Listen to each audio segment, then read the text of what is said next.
So the Illini West Chargers 4-5 last year. I want to give a thank you to Jacob Calvin, and I actually want to take a pause and give thank you to Illini West, Elmwood, Brimfield, Farmington, West Hancock, Macomb, the schools that we're not really familiar with, and we reached out to them and sent out the preseason form. All those coaches responded within a week. They got back to us, gave us great information.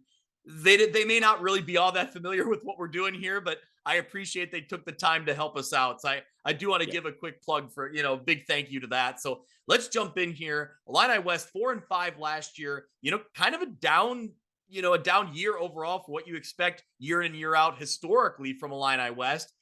They have, Coach Calvin thinks they have great team speed, good depth at their skill positions, which is always important.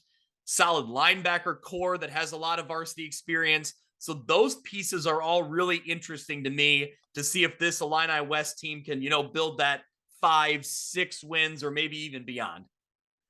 Yeah, and that's a really good set of attributes for a team, right? Especially an experienced team like the Chargers are going to put on the field this year. Interested to see what Coach Calvin has. We're hearing some words of a new defensive scheme that maybe allows more speed to be on the field. So really interested to see how that looks, and I think that's great. You have a 4-5 year. You take a look at what potentially went wrong in that season, and you make adjustments as you go. So this I'm looking forward to this. And again, with the experience that they have back, and even the skills that they have back, that coach thinks that they have the guys that can really break a game open. Now, again, a young offensive line maybe take a couple games to get kind of in the rhythm. Yep. But again, with the experience that these guys bring back, you got guys that played varsity as sophomores. Looking forward to seeing how Illini West responds from a 4-5 season last year. Yep. Go through some of the names here that they have coming back. The experience we've talked about. Ian Bensinger, a running back and a linebacker. He's a senior. Nick Hulls will be a senior on that offensive and defensive line.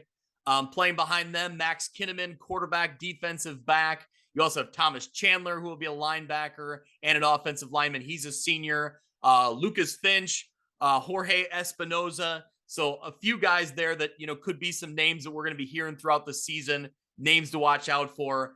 They'll open with a pretty interesting matchup against Farmington. We'll talk about Farmington in a minute, but this game could go a long way. I think it sounds weird to say it, but in week one, this game goes a long way in determining kind of which direction these programs are headed in, don't you think?